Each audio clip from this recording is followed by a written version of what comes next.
Bueno, hoy es 20 de julio de 2025 y antes de entrar en el tema, en el desafío que nos ocupa en esta mañana, quisiera pedir que levanten las manos aquí los colombianos. ¿Cuántos aquí son colombianos? Que levanten la mano. Bastantes, casi todos. Hasta algunos que tienen cara de gringos también son colombianos. Bueno, levanten la mano ahora los que les gusta ser colombianos. Muy bien, casi todos también. Levanten ahora la mano los que son felices de ser colombianos. Bueno, eso me alegra, porque hoy es 20 de julio, el día de la colombianidad. Allá hay una representante con su camiseta, muy bien, con su camiseta de Colombia. Y yo recuerdo en la adolescencia, a propósito, cuando llegamos a vivir a Bogotá, llegamos a vivir al 20 de julio, el barrio donde yo crecí. Y en una fecha como hoy, uno salía a la puerta y miraba a la izquierda y a la derecha, y todas las casas tenían banderas de Colombia. Todo el mundo levantaba temprano a izar la bandera. Incluso recuerdo en esa época pasaban patrullas de parejas de policías que solían pasar y donde no había bandera golpeaban para exhortar para que la gente pusiera la bandera, ¿recuerdan? Sí, era muy común. Bueno, hoy yo miro hacia la izquierda y hacia la derecha y no veo una sola bandera. Y me pregunto, por eso pregunto cuántos están contentos, cuánto les gusta, cuánto se enorgullecen de pronto de ser colombianos. Pero yo supongo que algo tiene que ver con una situación que estamos viviendo de polarización en la sociedad, donde si usted sale hoy no ve banderas, pero si usted entra a las redes sociales, usted va a encontrar mucha gente haciendo comentarios o políticos, o deportivos, o religiosos, o culturales, pero controversiales, es decir, para echarle piedras a los del otro bando, ¿cierto? Como que estamos con una mentalidad de división que es más fácil evidenciar y hablar de aquello que nos separa que de aquello que nos une. Si pensamos en las cosas que nos une como colombianos, seguramente la bandera, los símbolos patrios, son una de esas pocas cosas que quedan que todos compartimos. Pero es triste que no se hable mucho al respecto y que cuando algo sucede, que sale a relucir el tema del nombre de Colombia o la bandera, como el caso de la selección Colombia, cosas así, como que se ve un poquito ese tema de unidad. Pero sinceramente creo que es más lo que nos divide que lo que nos une. Y nosotros como cristianos, pues pertenecemos a un grupo, digamos, religioso, que no es compartido por muchos, nuestra fe. Bueno, hay divisiones políticas, hay divisiones deportivas, hay divisiones religiosas, pero la bandera nos une. Y yo no sé si ustedes se sienten contentos de poder compartir algo con el resto de colombianos en medio de las cosas que no podemos compartir de pronto en temas culturales, de pronto religiosos. Pero creo que es una oportunidad de manifestar y evidenciar que realmente nos sentimos verdaderamente colombianos. Y yo quisiera proponerles que antes de meditar en lo que vamos a meditar esta tarde, pudiéramos juntos cantar el himno nacional. Si ustedes me quieren acompañar, por favor.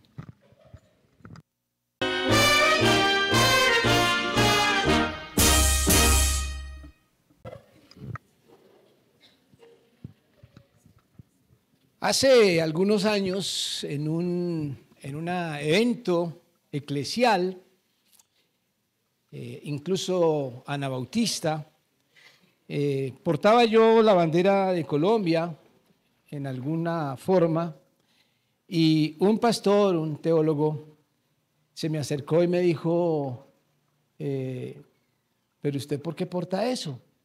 Si nuestra ciudadanía está en los cielos. Nosotros somos ciudadanos del cielo. De alguna forma, diciendo todos los creyentes de todo el mundo somos de una misma nacionalidad, pero de otra forma también como diciendo los símbolos o los colores de la bandera de Colombia no tienen nada que ver con nosotros como cristianos. Yo le dije, bueno, tú tienes razón en cuanto a que nuestra ciudadanía está en los cielos, dice la palabra de Dios. Sin embargo, Dios me dio el privilegio de nacer en este país. Él me puso aquí en este país y me dio una identidad a través de eso también. Y yo me siento contento de ser colombiano, ¿no? Ahora, yo pienso que si tengo que escoger entre mi bandera y la palabra de Dios, pues la bandera no es más que un trapo. Pero afortunadamente no hay nada en la palabra de Dios que me lleve a menospreciar mi nacionalidad. Es curioso que el pueblo de Israel en el Antiguo Testamento menciona su nacionalidad como un privilegio de pronto detrás del concepto de pueblo de Dios y que los hace sentir inclinados a defender su patria, a hablar de su nación, del pueblo de Dios, a que cuando estaban en el exilio añoraban estar en Jerusalén, en su ciudad, cantaban sus canciones, la gente donde ellos los veían cantando las canciones de allá, de su patria, pero lo imaginamos como algo natural porque es el pueblo de Dios. Pero hay que recordar que Dios escogió a Israel para que, como decía el texto, en ti fueran benditas todas las naciones de la tierra. Así que no debería haber más satisfacción o gusto nacer en Israel que nacer en Colombia y sentir ese aprecio y ese valor por esa nacionalidad. Pero seguramente, y eso fue lo que entendí por la exhortación de aquel teólogo que me hablaba sobre la bandera, lo podamos entender como relacionado con la secularización. Es decir, cantar el himno nacional en una iglesia cristiana, podría alguien verlo como secularista, como algo, eso es algo secular, ¿cierto?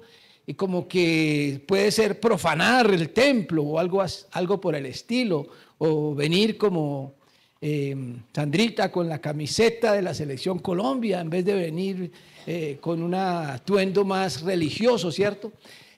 Podría entenderse como secularización eso. Y hemos venido hablando acerca de la secularización y yo quisiera advertir sobre el peligro de entenderlo en un sentido equivocado. Hemos hecho énfasis en dos peligros de la secularización. En primer lugar, hemos hablado de cuando la vida se sumerge en la cultura del mundo, donde el mundo en el que yo vivo, la cultura,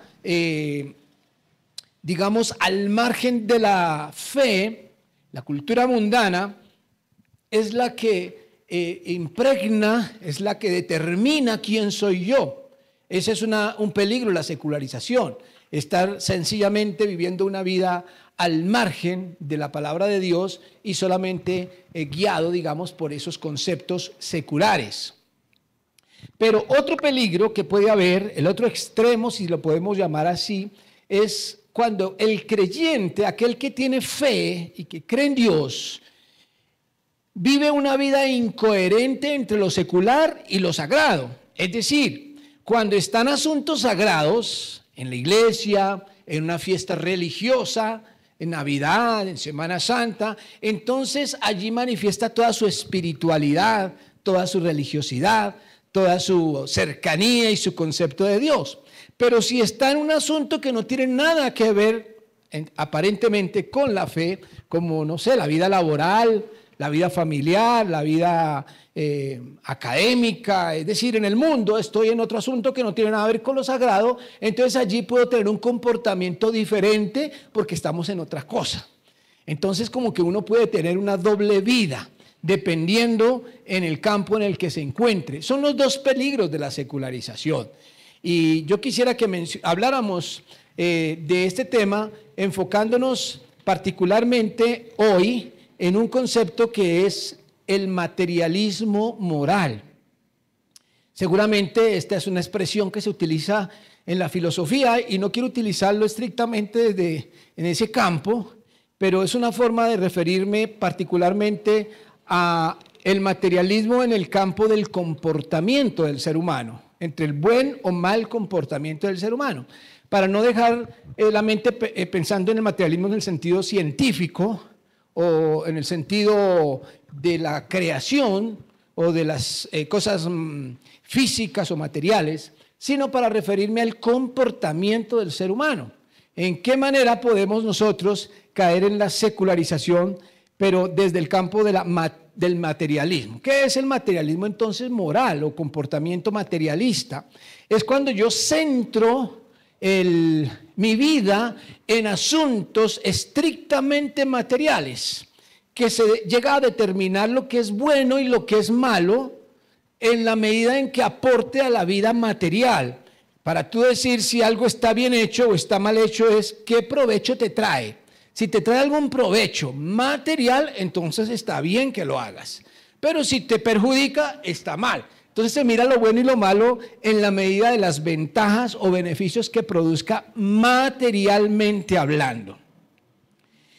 Pensando en eso, entonces les invito a que miremos un texto de la Biblia que se encuentra en Eclesiastés. Vamos a tener el texto aquí en la pantalla. Eclesiastés, capítulo 3, versículos 16 al 22. El autor de este libro dice: vi más debajo del sol. Recuerden que el autor de este libro hace toda una reflexión, digámoslo así, ya que estamos utilizando el término materialismo moral, es toda una reflexión filosófica de la vida. Es decir, este hombre se dedicó a mirar la vida y sacar conclusiones muy filosóficas, muy sabias acerca de lo que él veía.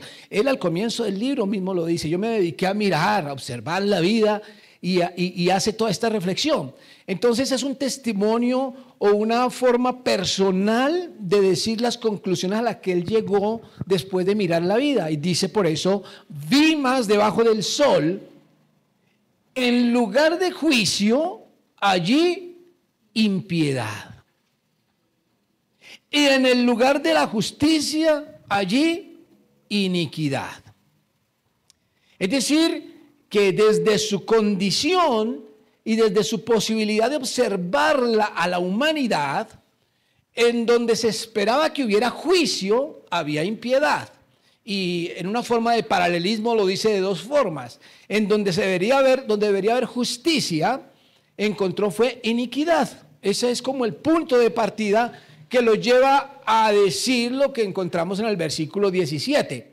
Y dije yo en mi corazón: al justo y al impío juzgará Dios, porque allí hay un tiempo para todo lo que se quiere y para todo lo que se hace. ¿Allí dónde? Cuando arranca dice debajo del sol. Vi más debajo del sol. Y entonces ese allí dice en el versículo 17, al justo y al impío los juzgará Dios, porque allí, es decir, debajo del sol, hay un tiempo para todo y todo lo que se quiere y para todo lo que se hace. Como que todo tiene su tiempo, como lo dice más adelante, lo vamos a ver en otro lugar. Entonces él sigue diciendo: dije en mi corazón, es decir, como a la conclusión a la que él llega: es así por causa de los hijos de los hombres, para que Dios los pruebe y para que vean que ellos mismos son semejantes a las bestias. Wow. Ahí empieza uno a preocuparse. Cuando uno se da cuenta que él encontró injusticia, iniquidad, pues uno dice, sí, eso es lo que se ve. Cuando él dice que Dios va a juzgar a los impíos y a los justos, sí, pero que esto tiene como propósito que los hombres vean que son semejantes a las bestias, uno empieza a decir aquí hay algo raro, ¿cierto? Aunque algunos dirán, vio que todos somos iguales, las bestias y los humanos somos la misma cosa, seguramente algunos pensarían. Pero sigue diciendo, versículo 19, da una razón, dice, porque lo que sucede a los hijos de los hombres, es decir, a los seres humanos, y lo que sucede a las bestias, un mismo suceso es. Como mueren los unos, así mueren los otros. Y una misma respiración tienen todos. Ni tiene más el hombre que la bestia, porque todo es vanidad. Es decir, está explicando por qué dice que somos lo mismo que las bestias. Y uno mira esa razón y dice, no, pues sí, tiene razón. Es decir, todos venimos y todos nos vamos como las bestias, también los seres humanos. De pronto algunos duran un poquito más que otros, ¿cierto? Pero todos tenemos la misma expectativa y si tenemos algo seguro en la vida, igual que las bestias, ¿cierto? Sí, es decir, yo aquí en la casa pues tenemos una bestia que se llama Micaela y tiene 14 años más o menos y entonces ya uno la mira y ya está viejita, ¿cierto? Ya está viejita y cada rato se enferma y entonces decimos, esto sí como que ya no tiene reversa, cuando al otro día está brincando otra vez y moviendo la cola, ¿cierto? Pero porque no viven sino 14, 15, 16, pero nosotros de pronto vivimos un poquito más, pero tenemos como las mismas expectativas. Todos nos vamos a morir y tal vez eso es lo que está diciendo, igual que las bestias. Y además respiramos el mismo aire, no hay un tanque de oxígeno especial para nosotros, sino que respiramos el mismo aire. Pareciera que está diciendo eso y termina diciendo, porque todo es vanidad, es decir, todo se va a acabar. Pero luego, versículos 20 y 21 dice, todo va a un mismo lugar. Todo es hecho del polvo y todo volverá al mismo polvo. El cuerpo de Micaela se va a volver tierra igual que el mío. Y luego el 21 hace una pregunta. ¿Quién sabe que el espíritu de los hijos de los hombres sube arriba y que el espíritu del animal desciende abajo a la tierra? Y lo pone a uno a pensar, ¿cierto? Porque es una pregunta retórica, como afirmando algo más bien. ¿Quién puede decir, quién puede afirmar, quién es testigo para que diga que no, que los espíritus o las almas de los seres humanos van hacia arriba y que las almas o los espíritus de los animales van hacia abajo, como seguramente podríamos pensar? Y de esta forma está diciendo, no, somos lo mismo. Y el pueblo de Dios dice, como decía por ahí, pues nadie dijo amén. Nadie dice amén, ¿no les parece una buena noticia que las bestias y nosotros somos la misma cosa? Es decir, que vamos a volver polvo y se acabó todo. ¿Es coherente con el mensaje bíblico esto? Entonces, ¿qué hacemos? ¿Arrancamos Eclesiastés de la Biblia? ¿O esta página por lo menos? ¿O esto tal vez le encante a algunos animalistas que pueden decir, ¿vio que somos iguales? Pues el autor termina en el versículo 22 diciendo, así pues, he visto que no hay cosa mejor para el hombre que alegrarse en su trabajo, porque esta es su parte. Porque ¿quién lo llevará para que vea lo que ha de ser después de él? ¿Cuál es la conclusión? Como somos igual que las bestias y con la muerte se acaba todo, entonces disfrutemos la vida. Comamos y bebamos, que mañana moriremos. Esa es la aparente conclusión a la que llega este autor. Y lo pone a uno a pensar, ¿no? Como en el resto del mensaje bíblico uno dice, aquí hay algo raro. Pero este mensaje de Eclesiastés es un mensaje absolutamente materialista. El ser humano, ¿qué es? Materia. Y cuando se muere, va al polvo y todo se acabó. Así que toda esta realidad, sus risas, sus llantos, sus alegrías, sus sueños, sus expectativas, sus proyectos, sus herencias, todo eso es materia. Y la vida se acaba cuando uno se muere. Es un mensaje materialista. Pero esto se debe a que el libro de Eclesiastés tal vez sea el libro de la Biblia que más cuidado debemos tener al leerlo, porque si bien es cierto que todo debe entenderse dentro de su contexto, este libro es particularmente más determinante entenderlo dentro de su contexto.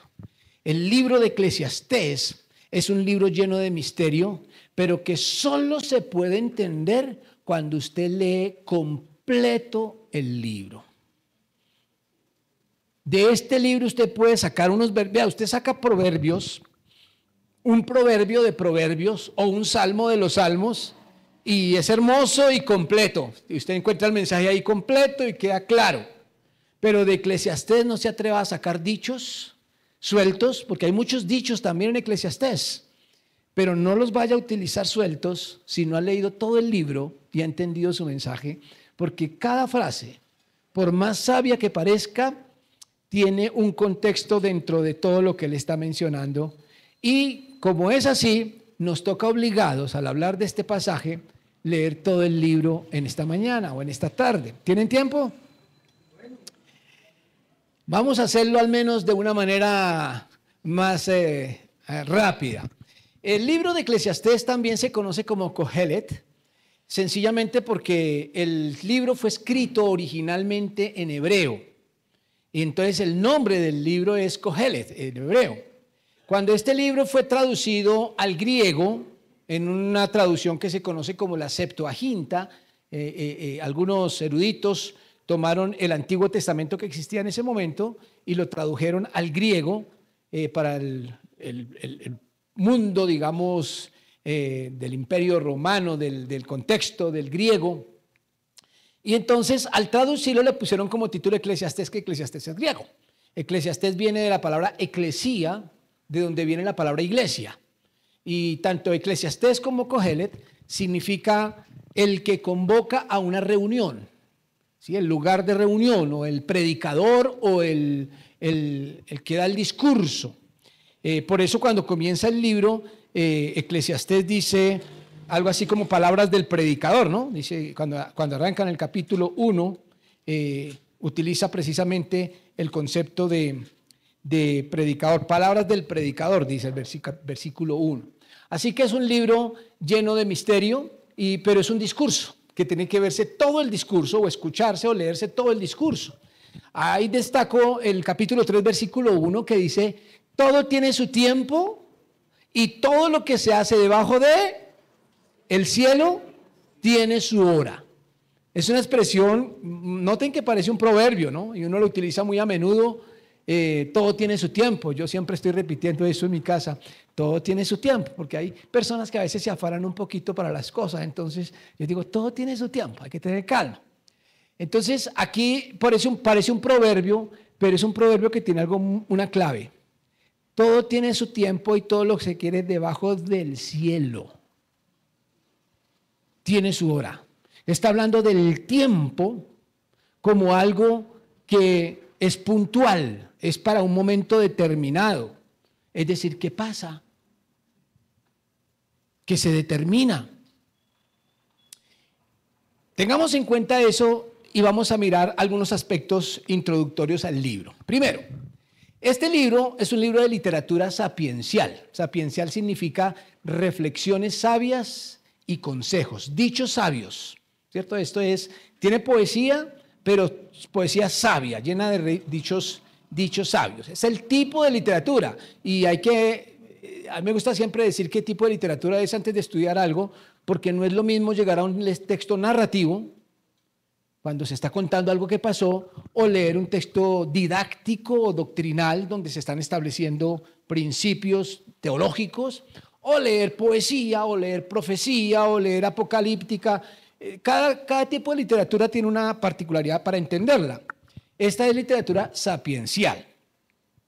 En segundo lugar, hay un énfasis en todo el libro que tiene que ver con el inexorable paso del tiempo. El autor está hablando acerca de lo difícil, o mejor, de lo imposible que es detener el tiempo o volver atrás. Usted no puede retroceder en la vida ni un solo minuto, ni un solo segundo. Este minuto que estamos viviendo en este momento jamás se va a repetir. El tiempo no se puede detener. Uno no se da cuenta a veces, pero con los años uno se mira al espejo y dice, ¿cómo ha pasado el tiempo?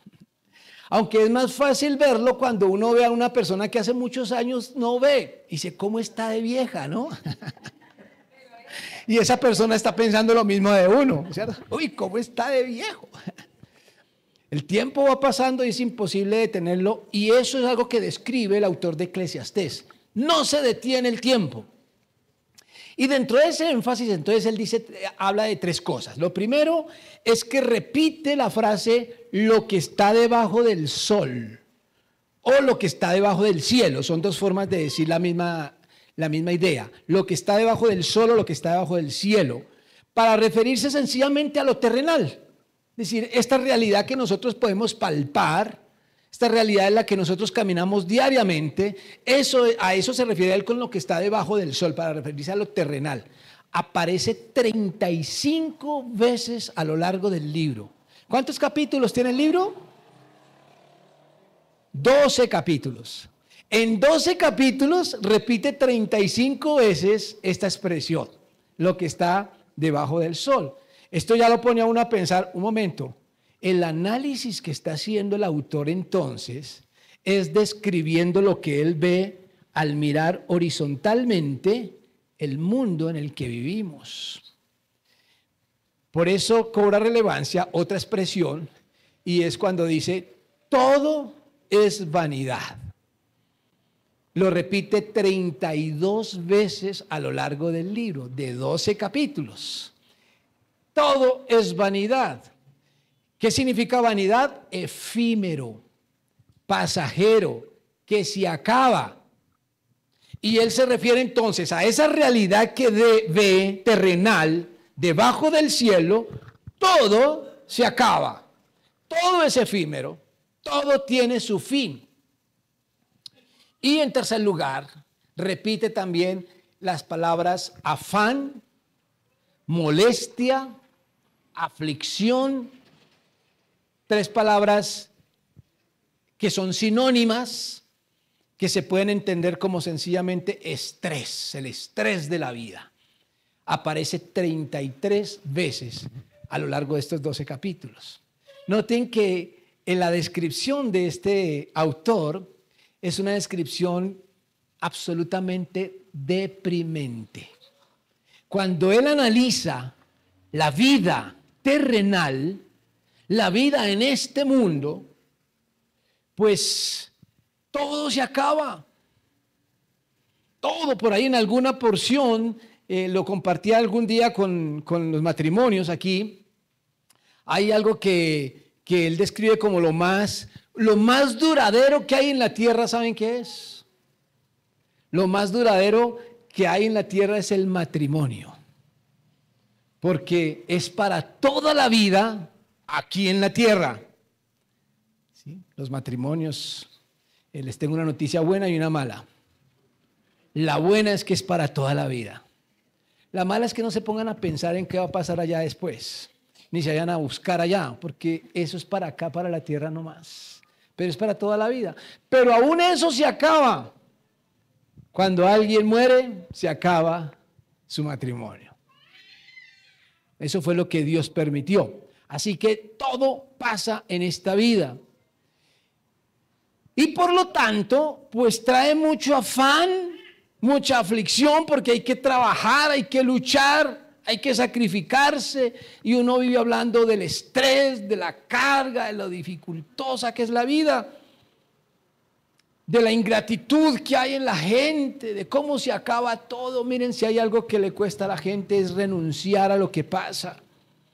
Pero es la virtud más importante del ser humano, es renunciar. Porque se acaba la juventud, se acaban las fuerzas, se acaba la salud, se acaba la belleza, se acaba el jolgorio. Toda fiesta tiene su fin. Y entonces, ¿eso qué genera? Depresión. Así que esta carta podría verse como una carta absolutamente deprimente. Esa depresión es el resultado de ver el mundo debajo del sol. Sin embargo, en medio de ese mensaje posiblemente deprimente, el autor nos va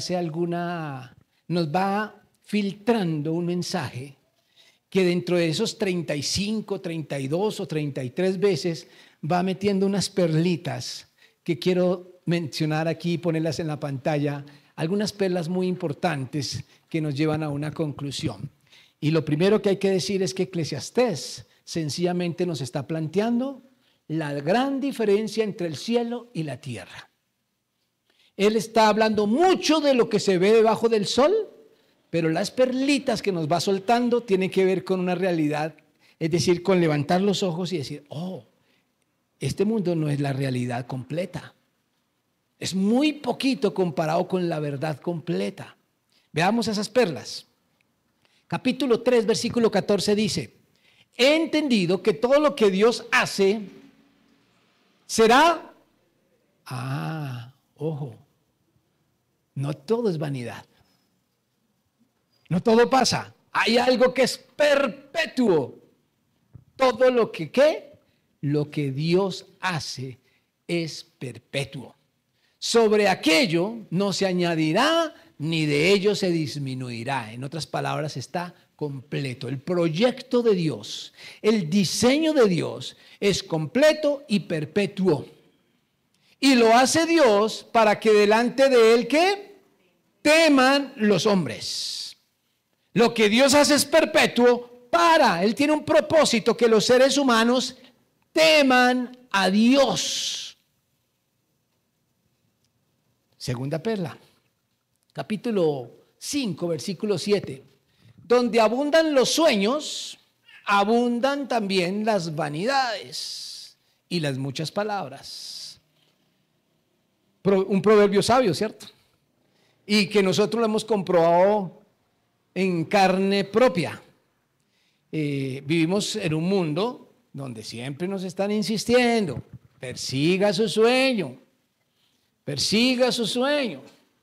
Esta semana un futbolista colombiano, figura en Brasil, fue despedido para irse a jugar a Europa.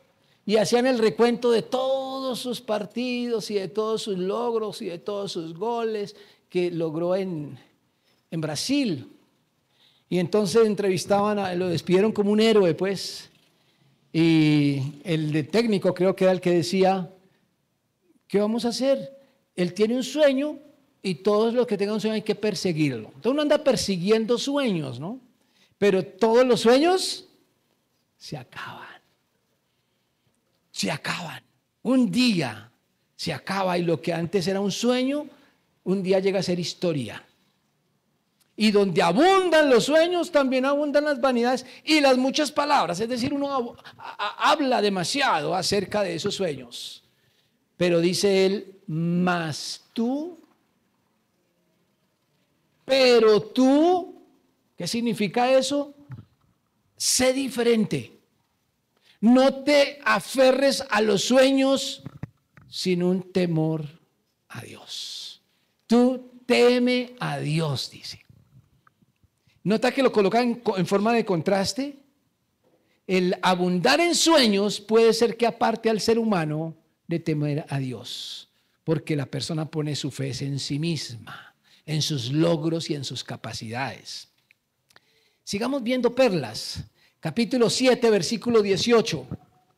Bueno es que tomes esto y también de aquello, no apartes tu mano. Porque aquel que a Dios teme, saldrá bien en todo. Este está más completo. Otro proverbio tenemos aquí. ¿Qué está diciendo? Bueno es que tomes esto y también de aquello hagas algo. Es decir, no es que esté negando la posibilidad de que tú tengas proyectos, sueños, planes y disfrutes en la vida. No lo está prohibiendo, pero lo está diciendo, hazlo con temor de Dios. Y todo te saldrá bien. Note que coincide con el Salmo 1. Cuando habla del que medita en la ley de Jehová de día y de noche y lo compara con un árbol plantado junto a corrientes de agua que da su fruto a su tiempo y su hoja no cae y todo lo que hace prosperará. Aquí nos está diciendo algo muy importante este hombre.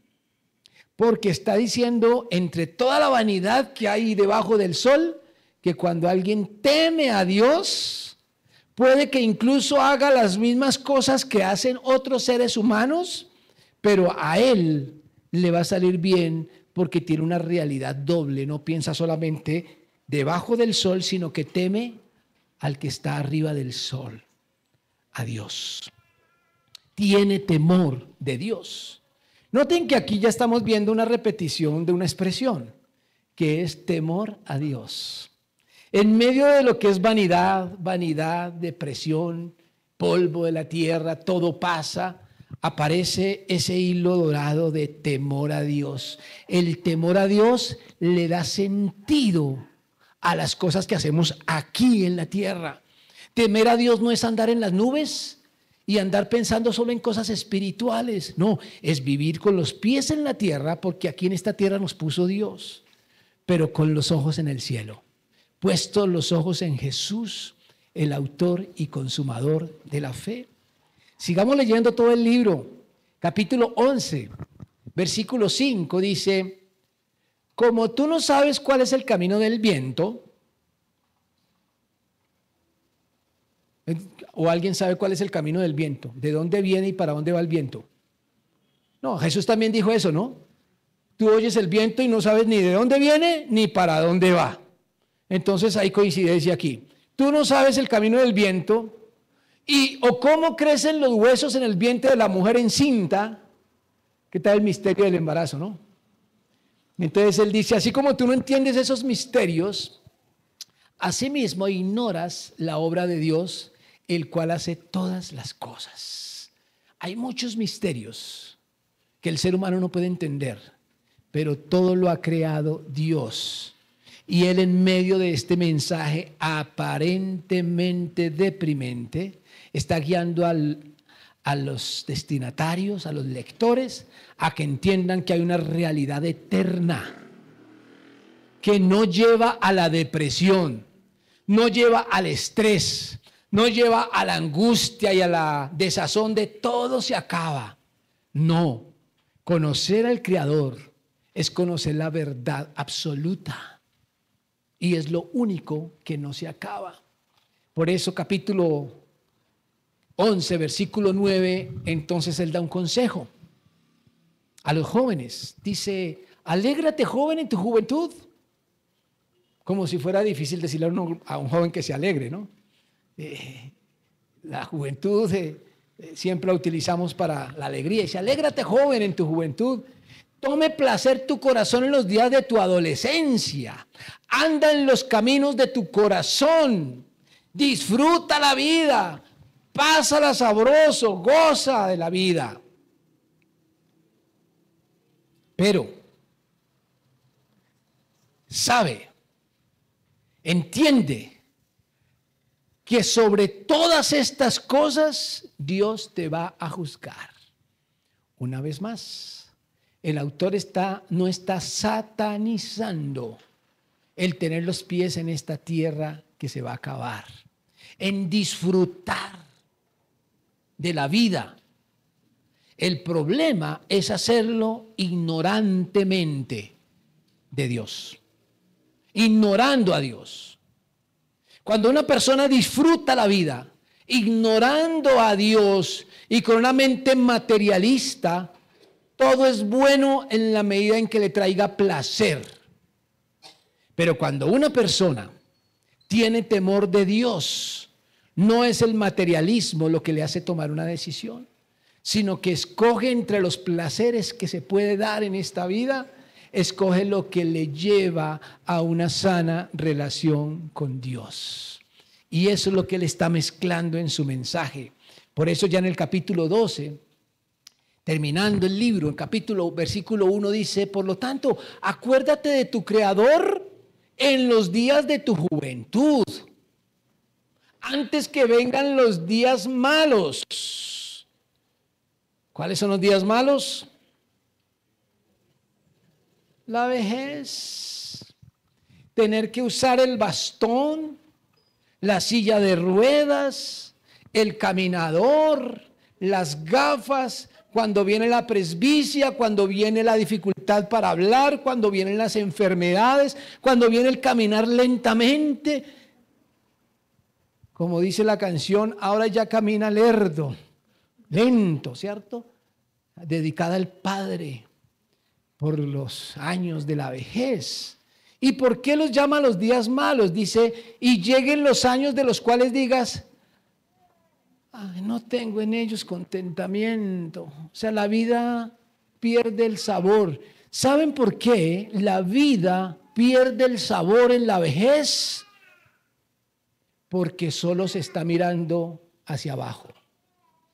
Cuando alguien tiene la realidad completa, la vejez también se disfruta y no trae angustia, estrés, depresión, amargura, sino que trae la alegría de poder saber que estoy próximo a encontrarme con mi Señor y poder decir, para mí el vivir es Cristo y el morir es ganancia. La muerte no es algo para generar depresión cuando se tiene el concepto claro, no solo debajo del sol, sino más allá del sol. Y como para que no queden dudas de lo que el autor quiere decir, es muy importante mirar cómo termina la carta. Lo último que él dice, como diciendo, si no entendiste estos 11 capítulos que he escrito, entiéndeme esto, que aquí está el resumen. El fin de todo el discurso oído es este: teme a Dios, imperativo, teme a Dios y guarda sus mandamientos, porque esto es el todo. Esto es el todo del hombre, brota fuertemente en medio de todo es vanidad. Después de decir más de 30 veces que todo es vanidad, dice que es lo que no es vanidad. El todo del hombre, el absoluto del ser humano, la razón de ser del ser humano es temer a Dios y guardar sus mandamientos. Y termina, porque Dios traerá toda obra a juicio, juntamente con toda cosa encubierta, sea buena o sea mala. Todo lo traerá Dios a la luz. Hay cosas que hacemos que todo el mundo se da cuenta. Hay cosas que hacemos que las escondemos de la mayoría de la gente, pero las ven en la casa, los más cercanos. Y hay cosas que hacemos que nadie se da cuenta y yo las tengo escondidas. Pero ¿qué dice? Dios traerá a luz absolutamente toda obra buena y toda obra mala. la exhortación de Eclesiastés es a temer a Dios. De esta forma entendemos el mensaje inicial. Cuando él dice que somos iguales a las bestias, solo polvo y solo materia, lo único que está diciendo es que así es la realidad del ser humano que no conoce a Dios. Así ve el mundo, así ve la vida una persona que no tiene temor de Dios. Pero cuando alguien tiene temor de Dios, entiende que no somos iguales que las bestias, sino que somos seres cuyo Dios y Creador tiene como plan darnos la vida perpetua, la vida eterna, pero que necesitamos responderle con temor a Dios, de tal forma que podemos hablar de la gran diferencia que hay entre el cielo y la tierra. Es la misma que hay entre el temor a Dios versus materialismo moral. El materialismo lleva al ser humano a pensar en que la felicidad, la vida y todo depende de este paso que tendremos por la tierra. Y aunque todo el mundo es consciente que se va a morir, muchas veces el pensamiento es: comamos y bebamos, que mañana moriremos. Disfrutemos la vida porque esto es todo. Pero cuando una persona tiene temor de Dios, tiene sus ojos puestos no en la tierra, en las tinieblas de la tierra, en lo pasajero de la tierra, en lo deprimente de la tierra, en lo pequeño de la tierra. Jesús dijo: no se hagan tesoros en la tierra, porque la polilla los corrompe, se los come. Hagan tesoros en el cielo. Nunca negó ni Jesús, ni la Biblia, ni los escritores bíblicos, ni la iglesia de Jesucristo, que tengamos los pies en la tierra y que disfrutemos la vida que Dios nos ha dado aquí. Pero si su consigna de vida es solamente tesoros aquí y pasarla bien materialmente hablando, no conoce lo que es la verdadera realidad del ser humano, la eternidad que Él ha puesto en nuestros corazones al hacernos a imagen y semejanza de Dios. Estoy seguro que si usted está aquí sentado, es porque usted cree en Dios, es porque usted busca a Dios, es porque usted teme a Dios. Pero yo pregunto, entre las fuerzas y la pasión que usted le coloca a las cosas que hace aquí en la tierra, y la fuerza, la pasión, la fe que le coloca a aquellas cosas que hace buscando a Dios, ¿dónde está la mayoría de las fuerzas? Y para meditar en eso les pido que cierren sus ojos y se pregunten: ¿a qué le dedica más fuerzas usted? No le pregunto si cree en Dios, porque seguro me va a decir que sí. Pero pregúntese: ¿a qué le dedica más atención? ¿A lo espiritual o a lo material?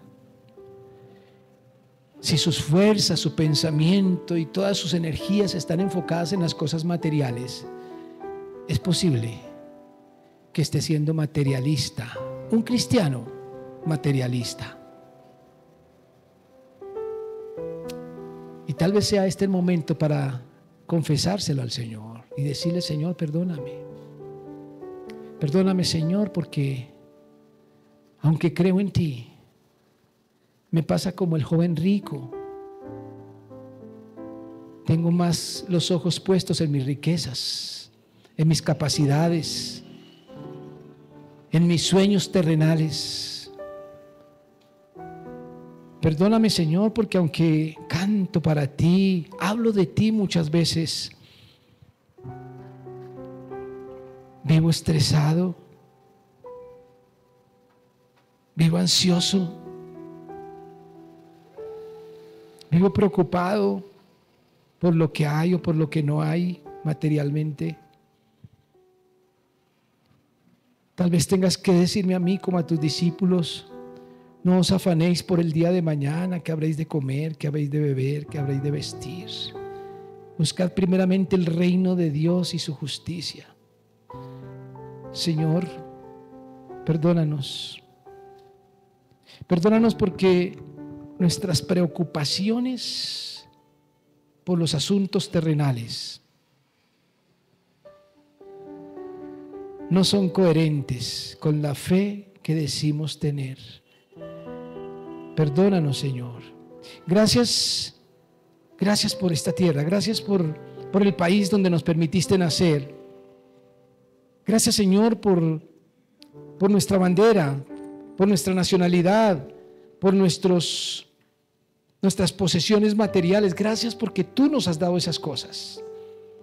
Pero guárdanos, Señor, de usar cualquier cosa que tú nos has entregado en nuestras manos de una manera contraria al conocimiento de Dios. Que cada paso que demos, cada decisión que tomemos y cada uso que hagamos de las cosas materiales, la hagamos pensando si es conforme a tu voluntad. Señor, no nos dejes caer en tentación y líbranos del mal. Te lo rogamos en el nombre de Jesús. Amén y amén. Que Dios les bendiga, mis hermanos.